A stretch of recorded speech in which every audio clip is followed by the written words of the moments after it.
And Pαυλος, earnestly beholding the council, said, Andres Adelphoi, I have lived in all good conscience before Theo until this day. And the high priest, Ananias, commanded them that stood by him to smite him on the mouth. Then said Pαυλος unto him, Theos shall smite thee, thou whited wall! For sittest thou to judge me after the law, and commandest me to be smitten contrary to the law? And they that stood by said, Revilest thou ton archirea to Theou? Then said Pαυλος, I wist not, Adelphoi, that he was archireus. For it is written, Thou shalt not speak evil of the ruler of thy people. But when Pαυλος perceived that the one part were Sadducaean, and the other Pharisaion, he cried in the council, Andres Adelphoi, ego Pharisaios eimi, huios Pharisaion. Of the hope and resurrection of the dead I am called in question. And when he had so said, there arose dissension between the Pharisaion and the Sadducaeon, and the multitude was divided. For the Sadducaeoi said that there is no resurrection, neither angel nor spirit. But the Pharisaioi confess both. And there arose a great cry, and the scribes that were of the Pharisaeans' part arose and strove, saying, We find no evil in this man, but if a spirit or an angel has spoken to him, let us not fight against Theomachomen.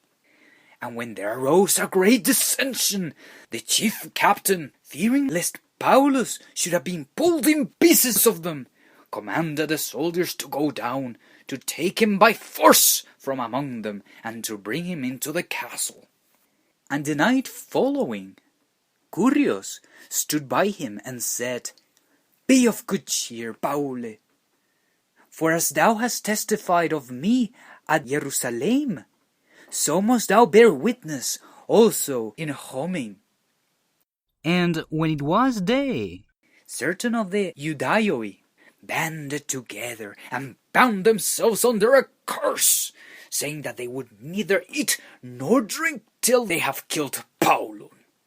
And they were more than 40 which had made this conspiracy.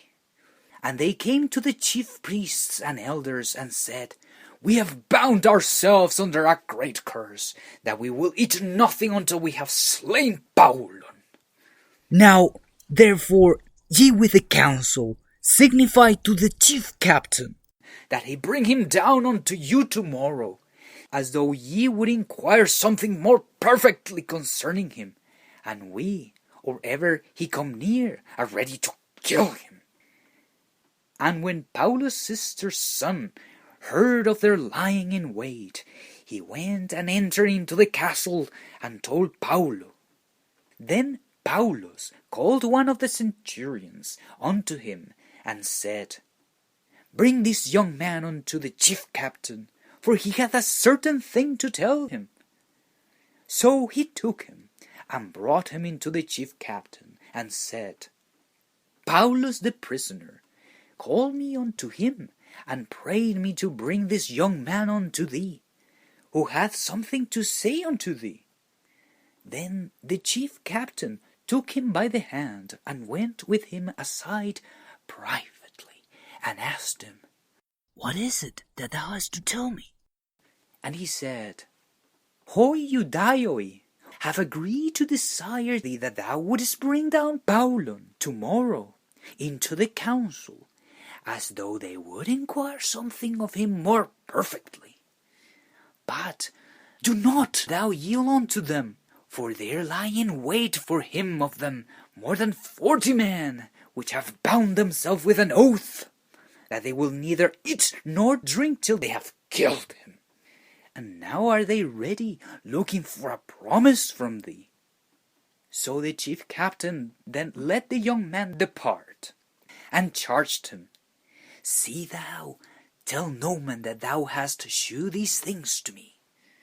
And he called unto him 2 centurions, saying, Make ready 200 soldiers to go to Caesarea, and horsemen 70, and spearmen 200, at the 3rd hour of the night.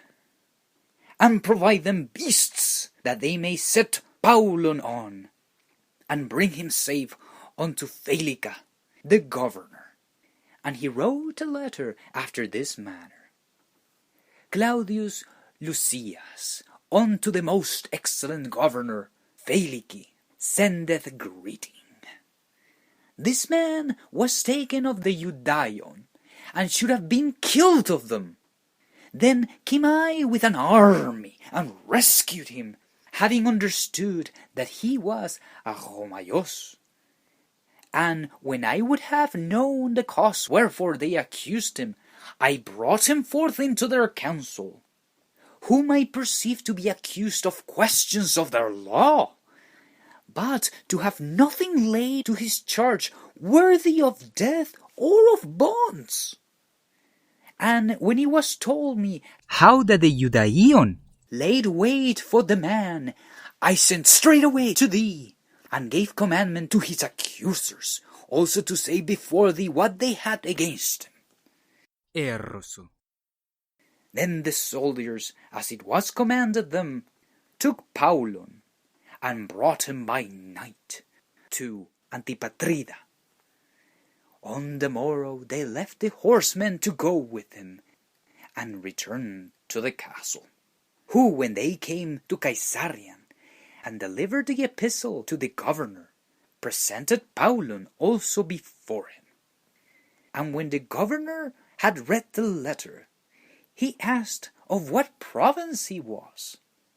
And when he understood that he was of Cilicia, I will hear thee, said he, when thine accusers are also come.